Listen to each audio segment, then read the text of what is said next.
비스밀라히르흐마니르라힘. 아살라무 알레이쿰 워라흐마툴라히 와바라카투. 안녕하세요 여러분.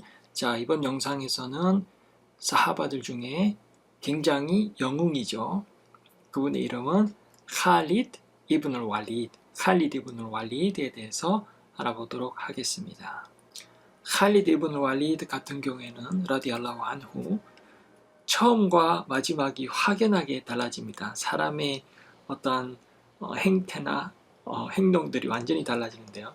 처음에는 이제 어떻게 보면 광신이나 영웅주의에서 시작해서 나중에는 믿음과 인간애로 끝나는 정말 180도로 달라지는 그런 영웅의 이야기라고 할 수 있겠는데요.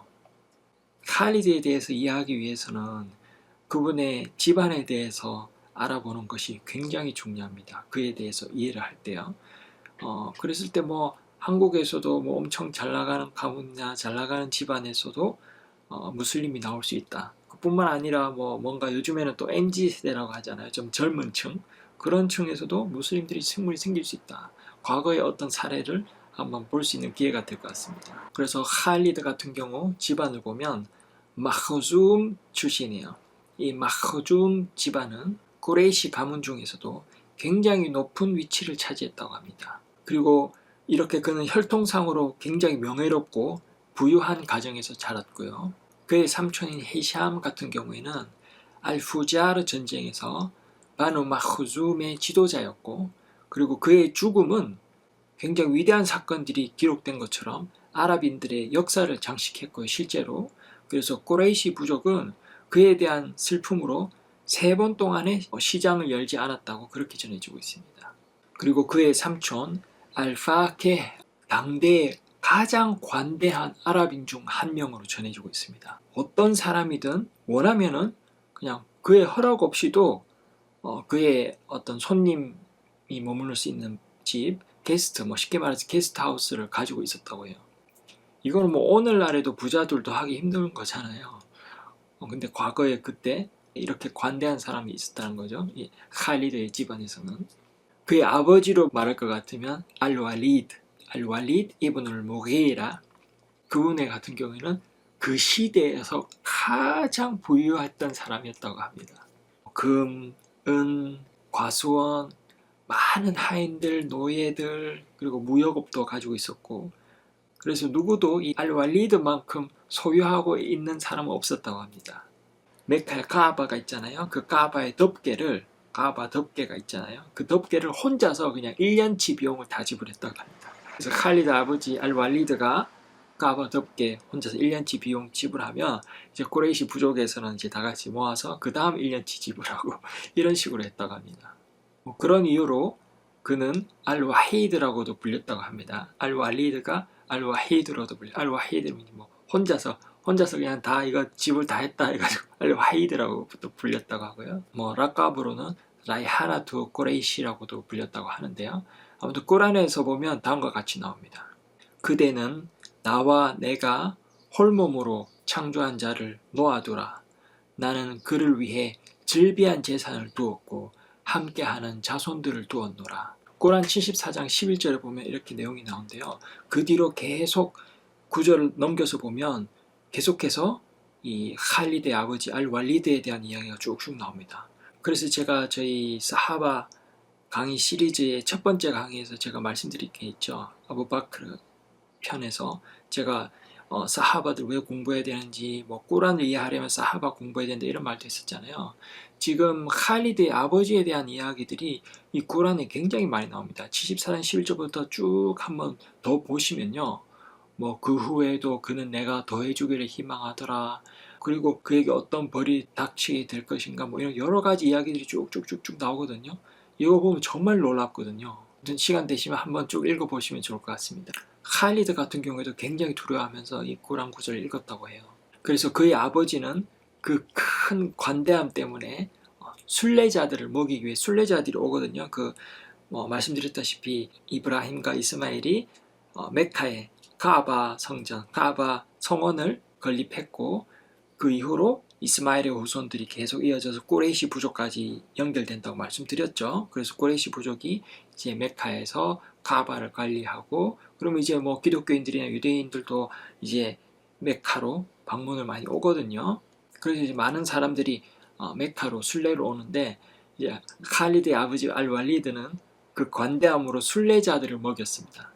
근데 순례자들을 어떻게 먹였냐? 자기가 아니고 다른 사람들한테 가서 먹는 것보다는 나한테 다 와라, 이런 의미에서 다른 곳에서 불 피우고 대접하는 걸 막고 오직 자기 자신만이 불을 피워서 그것으로 음식을 무료로 다 대접하기를 원했다고 합니다. 어마어마하죠, 스케일이. 그리고 그는 그 자신이 선지자가 되고 그에게 꼬란이 계시될 수 있다, 그럴 자격이 충분하다, 이렇게 주장했다고 합니다. 그거와 관련해서도 하나님께서 꼬란을 계시하셔서 말씀하셨습니다. 한국어로 이미 번역된 걸 읽어드리면요, 불신자는 이 꼬란이 두 도시의 지도자에게는 계시되지 아니하였더뇨 라고 묻더라. 그래서 이 어마무시하고 이 부유한 저명한 집에서 누가 태어났어요? 칼리드 빈 알왈리드가 태어난 거죠. 그래서 칼리드가 태어났을 때는 히즈라 있기 34년 전에 태어났다고 합니다. 칼리드의 외모는 어땠을까요? 키가 매우 크고 장엄한 외모에 백인 경향이 있고, 오마르 빈 알캅답하고도 비슷했다고 해요. 그래서 시력이 약한 사람들은 두 남자를 혼돈할 정도였다고 합니다. 그리고 엄청 대단하죠.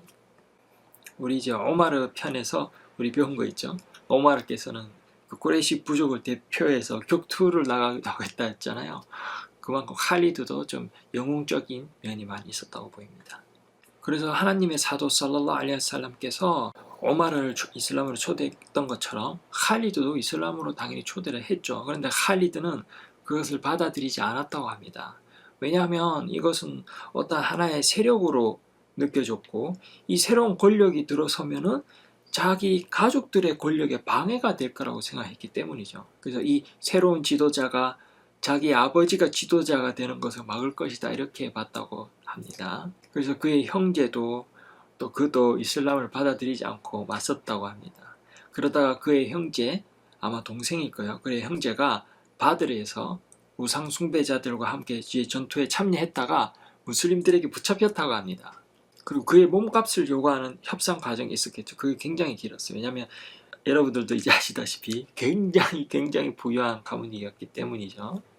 그래서 그를 잡았던 사람은, 포로로 잡은 사람은 4천 디르함을 요구했다고 해요.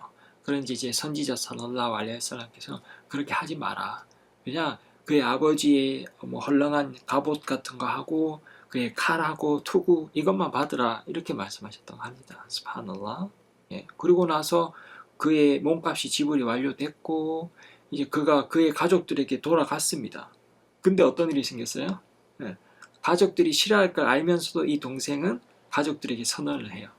나는 이슬람으로 입교를 했습니다. 그러니까 이제 불신자들이 놀라서 묻겠죠. 아니, 그럼 넌 뭐야? 우리가 몸값 지불하기 전에 이미 이슬람으로 개종한 거야? 이렇게 물은 거예요. 그러니까 뭐라고 답해요? 저는 사람들이 제가 포로로 잡혀 있었기 때문에 강압적으로 개종했을 것이다, 이런 말을 듣기 싫어서 말을 안 했다고 합니다. 자기가 이슬람을 입교한 건 진심으로 한 건데 오해를 받기 싫다는 거였죠. 억지로 강제로 했다는 그런 말을 듣기 싫었다고 합니다. 그래서 동생은 이슬람으로 입교를 했고, 칼리드 같은 경우는 그냥 그의 종교 그대로 계속 있었어요. 그러다 보니까 불신자 꼬레이시 부족으로부터 우후드 전투가 있는데 알메이마나 부대를 좀 이끌어 주시오, 이러고 칼리드한테 부탁을 했어요. 그리고 칼리드가 참전을 하고 공격을 시작하니까 무슬림들은 이제 밀리기 시작해요. 우상 숭배자들에게 지금 칼리드가 힘을 보태주고 있잖아요. 그래서 칼리드의 능력은 어마어마했어요. 그래서 칼리드가 이제 말을 타고 막 무슬림들을 공격하고 이렇게 해서 무슬림들은 이 전선을 지키지 못하고 흩어졌다고 합니다. 그러다 보니까 막 적군과 아군을 구분할 수 없을 정도로 막 섞이게 됐고, 아부 수피안이 이걸 보고 막 기쁨을 주체하지 못했다고 해요. 칸다크의 날에 이제 우상 숭배자들이 대대를 나누어서 무슬림들에게 각각의 대대로 이제 공격을 쳐들어간 거죠. 그리고 아침에 급습을 했다고 합니다. 칼리드 이브는 walid 같은 경우에는 하나님의 사도 살랄라후 알aihi wasallam을 공격하기로 이제 배정이 되어 있었다고요. 근데 이제 선지자의 경비 부대가 그때 삼엄하게 경비를 하고 있어서 다행히 하나님의 사도를 공격하는 데 실패를 했는데, 그때 경비대장이 누구예요? 우리 잘 배웠죠. 우세이드 빈 후데일, 그리고 이제 조약을 맺었죠. 알후데비아 조약. 그때 알후데비아 해라고 하는데, 그때 하나님의 사도께서 이 칼집에 넣은 칼 제외하고 어떤 무기도 없는 이제 무슬림들 1,500명을 데리고 메카로 오므라를 성지순례를 하러 떠났습니다. 그래서 사람들이 엄청나게 많이 오니까 이제 우상 숭배자들이 겁을 먹은 거예요. 그래서 칼리드한테 또 부탁을 합니다. 100명의 기병들을 이끌고 저 사도를 한번 만나봐라, 이렇게 부탁을 했어요. 그래서 칼리드는 상황을 보기 위해서 사도에게 이제 다가갔습니다. 살랄라후 알aihi 와살람. 그때가 이제 zuhru 예배 시간이었고, 하나님의 사도께서 무슬림들과 함께 예배를 하고 있었어요. 물론 그때 이제 살라툴 카우프라고 특별한 예배 방식이 있죠. 이제 전쟁 상황이나 위험할 때 그렇게 하는데, 그래서 이제 칼리드는 어쨌든 뭐 선지자를 공격하려고 했어요. 공격하려고 했는데 무슬림들을 보니까 두려워하지도 않고 고요하게 예배를 하는 거예요. 그래서 이제 기병들은 이제 암살하려는 걸 거부했다고 해요. 그래서 칼리드는 굉장히 감탄했어요. 감탄하면서 스스로 말한, 무함마드에게 진짜 뭔가가 있다. 이 사람은 어떻게 함부로 할 수가 없다. 이러한 첫 느낌을 받았다고 합니다. 그 후로 이제 바드르 이후에 이슬람으로 개종한 형제가 있죠. 동생한테 편지가 도착했다고 합니다. 그 편지에는 고귀하신 선지자 살랄라후 알aihi 와살람의 말씀이 담겨 있었고요.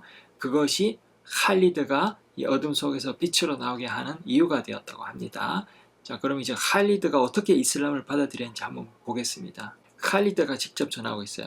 하나님께서 저에게 좋은 것을 원하실 때 이슬람에 대한 사랑을 제 마음에 불어넣어 주셨습니다. 그리고 저는 이성을 되찾았습니다.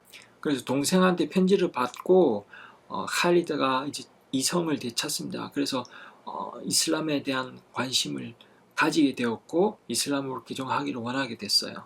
그래서 이제 그 생각을 하고 이 과정을 준비하는 과정들이 굉장히 좀 뭐라고 할까요? 좀 프레시하다고 할까요? 어떤 젊은이만의 그런 열정, 그리고 두근거림, 젊은 사람들만의 어떤 특징이 느껴져요. 그래서 제가 오늘날의 MZ세대들도 능력 있는 MZ세대들 많잖아요. 그 사람들도 칼리드처럼 이렇게 결정하고 이슬람으로 입교할 때 좀 이런 마음을 느끼지 않았을까, 그렇게 생각하거든요. 그래서 칼리드에 대한 이야기들 읽어보면 굉장히 공감 가는 게 많으실 것 같아요. 특히 이제 일반인 한국인 젊은이들도 칼리드의 이야기를 좀 들어봤으면 좋을 것 같아요. 아무튼 그래서 이제 편지를 받고 이 준비하는 과정에서 칼리드는 이렇게 두근거림으로 이제 여러 가지를 막 이렇게 내면의 생각과 이렇게 복잡하게 막 준비를 합니다. 그러다가 또 칼리드의 또 또래들, 또 비슷한 이런 젊은 세대들을 만나요, 그 길에서. 그래서 너는 어디 가느냐? 너는 어디 가는데? 나는 뭐 그냥 그래서 거의 나도 그랬어. 그래서 또 친구 만나서 또 너 어디 가는데? 너는 어디 가는데? 막 친구들끼리 막 이런 대화가 막 오갑니다. 그래서 결국은 사실 나는 사도에게 가기로 했다. 사도 무함마드에게 가기로 했다. 나는 이슬람을 믿기로 했다. 그러니까 칼리도 나도 그래. 나도 사도를 믿기로 했어. 그래서 서로 또 의기투합해서 다 같이 이제 메디나로 갑니다. 그렇게 이제 메디나로 갔고 칼리드는 드디어 동생을 만나죠. 얼마나 행복했을까요? 그리고 동생이 말합니다. 서두르시오, 서두르시오 형님. 하나님의 사도께서 형님이 오시는 걸 알고 기뻐하셨어. 그리고 여러분들이 기다리고 있어. 그래서 이제 칼리드는 빠르게 갑니다. 그리고 선지자께 도착하셨고 선지자께서는 칼리드 앞에 서서 미소를 지어주셨다고 합니다. 그리고 인사를 건네고 미소의 답을 받고, 그리고 칼리드가 말하죠. 아시하드 알라 일라하 일랄라 와 아시하드 안나카 라술ullah. 저는 하나님 외에 다른 경배받을 대상이 없음을 증언합니다. 그리고 바로 당신이 하나님의 사도임을 증언합니다. 이렇게 말했다고 합니다. 그리고 그날부터 칼리드 이븐 왈리드는 라디알라후 안후 온 힘을 다해서 이슬람을 받아들이고 자신이 이전에 소홀히 했던 것을 후회하기 시작했습니다. 그리고 많은 무슬림들을 해하고 전쟁에서 그죠? 이렇게 했던 것들, 그리고 아버지가 어떻게 이슬람 반대했는지, 그리고 게시된 꼬란 구절을 자기가 직접 다 읽어봅니다. 이러한 과정들을 거치고 선지자께 용서를 구하고 뉘우치고 그렇게 했습니다. 이것도 선지자 살랄라후 알aihi 와살람께서 말씀하셨죠. 이슬람은 이전의 죄를 다 용서한다. 이렇게 말하고 기도를 해줬다고 합니다. 그게 어떻게 됐죠? 굉장히 엄청난 정복과 그 이슬람 제국 건설의 주인공이 됐어요. 한마디로 영웅이었거든요. 정말 어마어마한 전공과 업적들을 남겼는데, 다음에 기회가 된다면 그런 전쟁 역사들도 하나하나 소개해드리도록 하겠습니다. 인샤알라. 특별히 이제 한국의 젊은 세대들, 이제 칼리드의 이런 어마어마한 영웅적 이 전기도 읽어보고 또 어떻게 젊은 세대로서 어떻게 마음이 설레 어떻게 이슬람을 향해 찾아가고 이런 것들도 좀 읽으면서 공감했으면 좋겠고요. 또 이제 한국 이슬람 방송 유튜브 채널 구독하셔서 또 다음에 또 어떤 시리즈가 있을 때마다 또 찾아보시고 정보를 접하셨으면 좋겠습니다. 인샬라. 그럼 오늘도 영상 시청해 주셔서 감사드리고 다음 영상으로 또 찾아뵙겠습니다. 감사합니다.